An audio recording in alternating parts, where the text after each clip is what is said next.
Welcome to Wild, Women in Lending Determined to Make an Impact. I'm your host, Robin Lavasser. They say our biggest fear is not that we are inadequate. It's being powerful beyond measure. In this podcast, I will share how to break through imaginary ceilings, lean into success, discovering your purpose, and understanding how to create the business and life of your dreams. From failures to triumphs and all the tactics in between, let's jump into the wild arena together. Welcome back to Wild with Robin Lavasser, talking today about solving problems that are existent in everybody's everyday lending experiences on the operational side and on the loan side especially. And so I want to talk about some of those things that I teach and coach a lot in the branch. And I thought, why not share them today with all of you and see if they move the dial a little bit in your own business. So let's talk about a couple things. One, solving problems sooner. We super struggle sometimes with identifying that there's a problem. And when we don't identify it quickly, we think, oh, I'll get it fixed and then everything will go smooth from here. And I always say that time is not your friend in lending. It is not your friend. You never have as much time as you think you have. And that is true for not only a loan officer, it's true for real estate agents. It's true for your borrowers. It's true for your processing team. It's true across the board. And it's really interesting. When you generally get into underwriting and closing, there's a deadline. They have what we would call an SLA, a service level agreement. They have to get that file back out to you in 24 to 48 hours. There's rules behind it. But in our world, when we first receive a contract, yes, we're supposed to disclose, get it out in 3 days, do all of the magical things. However, sometimes we don't even get that contract for the first week because the realtor got it officially signed and then was out and then forgot to forward it. And all of a sudden we've got it. Needless to say, we never have as much time, and we all can relate to this. If you've ever touched even a few files, this is a rule that comes into play often. We never have as much time as we think we do, which means we have to work very intensely. I don't mean stressful, I mean intense. Urgency, a huge sense of urgency to make sure that things stay on track. And what I find is that we don't have great urgency and direction and clarity in how we move the loans effectively is a good word, or efficiently. So let's talk about how to do that. One issue in general is that we're not setting enough deadlines on all things. And so a great basic rule that you can create in your office in general with yourself and or with your team, but it very much starts from the top down, which means you yourself as the originator very much needs to grab hold of this.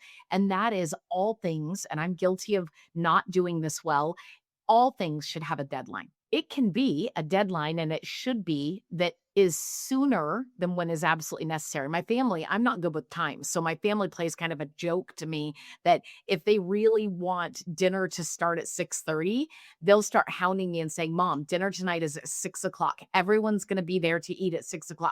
You can't be later than 6:00.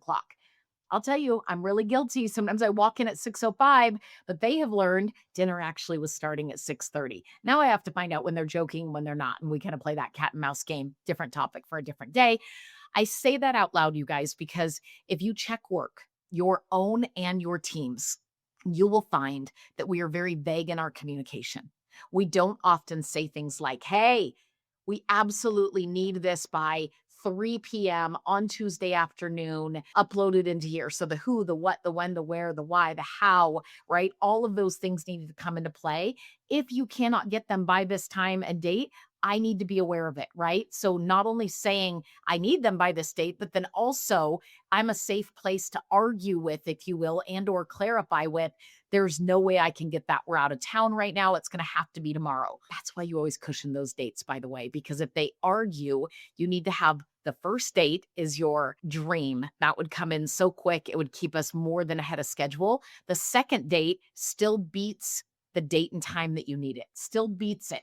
And then the third date, worst case scenario, comes with a hard hammer and no later than this date and time, period, end of story. Or, hear me, your file is in jeopardy.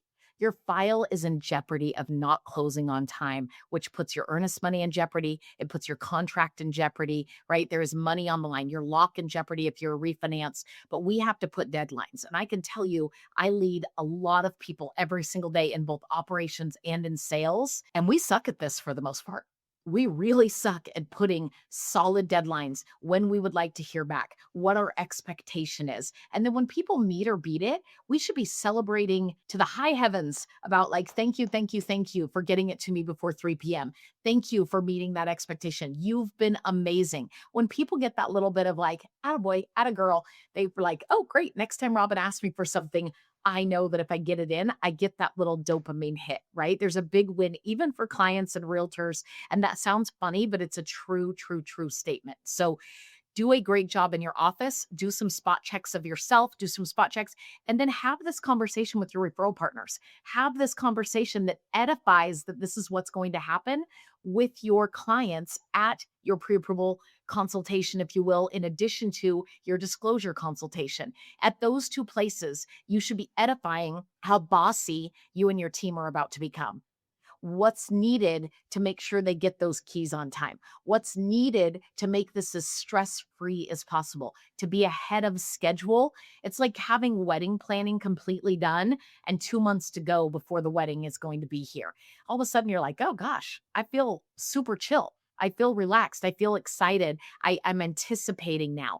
That's what happens when a borrower's loan documents and loans stays ahead of schedule and everything went so smooth that they're like, you're already done. Nothing to worry about. Things are already set. You can pick a date next week to sign versus sorry to do this to you. You have to get off at 10 a.m. You have to sign by 10:45 at the latest. Docs have to be back in order to get that wire out. That's when people feel like, what the heck is going on? Who was disorganized in all this that caused this problem? And what weak teams and loan officers do is they say, it was the borrower. It was the borrower who didn't get me their stuff. It's their fault. It was the agent. You see people in this industry constantly blame instead of own. And the very best of the best that stand out above the rest, that create a massive sphere of people that say, you've got to use Robin Lavasser. She is the best of the best. It's really boils down to very clear, very kind, but very firm and direct about how to get this done. I'm in charge. You're in my business, and my business is to take care of you and get you closed, right? So it's very, very clear. And then I edify that throughout the process of all parties that are going to be engaged and involved. If anybody gets squirrely after me, so if they behaved well for me, but they won't seem to behave well for my processor or my assistant or anybody else involved, I will get back on the phone and line that client back into the track, if you will, right? I'm going to pull them back in and lay the hammer down a little bit, obviously with great customer service and love, but I'm going to realign. And that is your job as a leader. So be super clear on that. Now let's talk about solving problems earlier. People tend to be afraid to use their voice and they think to themselves, let's see if we can get away with this bank statement. Let's see if we can do this. Well, what happens is the one day, then it's one day in underwriting. Oh, then it's a weekend. Then it happened to have a holiday this week. And next thing you know, we're in crunch mode. And nobody used their voice sooner, didn't set better deadlines. And a great file turns into a little bit of a frenzy. And frenzies don't feel good, especially at the very end, because it's the last memory that anybody has about how it felt to work with you, how it felt right before they got their funding and their keys, right? It really, really matters. One of the things that I'm constantly coaching and teaching in my group is I want you to envision this metaphor, if you will. How different does it feel when you maybe start to not feel good and you decide to go to the doctor? And I'll give you a weird analogy, and it's actually a personal one. But I, the other day, legitimately had this like lump show up in my in my cheek, this little lump, and it was just a little tender. I could feel it and I thought, did I just bite my cheek? And I felt, and there was this lump and it was moving around and it was a little bit hard, if I'm being honest. It's like floating in my cheek. I know, weird, but and I was like, oh, what is going on? And of course, the C word, all the things, like I was like, why do I have a lump in my mouth? What is causing that? And I can feel it on the outside. I couldn't see it. And I can also feel it on the inside. And so I immediately, without hesitation, the moment I was off a call, pinged my doctor. Pinged my doctor. Can I get in? And they instantly were like, yeah, we have a cancellation. We can get you in today. Here's what's crazy. I went to the doctor, had it looked at for all of 10 minutes. It was such a quick fix. And I was able to just head back into work. Nothing's wrong. It's actually like your mouth kind of throwing a kidney stone, but not as painful. Very bizarre. But they basically said, hey, suck on some sour or sweet candies, drink a ton of water. And if it's not gone in a week and a half, then we'll kind of do a little further investigation. But this actually is probably nothing. Now, I can tell you, 2 days later, it was shrunk down. I've been drinking a bunch of water. They handed me a lemon head. I'm not exaggerating. And sucking on some sour stuff. And sure enough, my glands are clearing up and that lump is going away. But for a minute, now imagine if that wasn't the case. Maybe it does hang around. Maybe it stayed for a couple weeks or something like that. And I avoided it and ignored it and or just delayed it. Just delayed it because I thought I had plenty of time. Now imagine getting in there and then being like, gosh, this would have been so minor 3 weeks ago, but now it feels major. And a better analogy is, and I say this all the time about loans, going to the doctor is fairly painless. I guess is a good word, right? Painless, painless. It's painless to go to the doctor overall. Shy of me getting on the scale. I don't enjoy that part, but it's pretty painless to go to the doctor. It feels really painful and very dramatic to have to go to the ER. Even more dramatic to have to get rushed by an ambulance to an ER, to a hospital. And sometimes we ignore that little signal on a loan that says we should be raising our hand right now. We should be really getting clear, kind, direct, like very clear on what we need to do to solve this possible problem that's starting to brew. And we wait, and all of a sudden it becomes possibly an ER visit that you drove to, or even worse, an ambulance ride, which is expensive. It's traumatic. Lots of people know about it. It creates more angst for anybody involved that loves you and all of those things. And so I want you to analyze doctor visit pretty quick, pretty easy. Let's go in, get ahead of everything versus hospital. Way more expensive, costs you so much more time, energy, emotion, trust, lots of things when you have to go by ambulance, especially, right? It's an ugly, ugly thing. I don't mind problems. They're going to happen on all loans. And thank goodness it's part of the reason we all get paid. But problems generally can be tackled at the doctor, but not if we wait till they need to be an ER visit. So check yourself, check your team. Are you getting ahead of things? Are you staying intense and urgent on the initial work that you're doing on loans? Are you edifying, being in charge and being in control of the process, you calling the shots?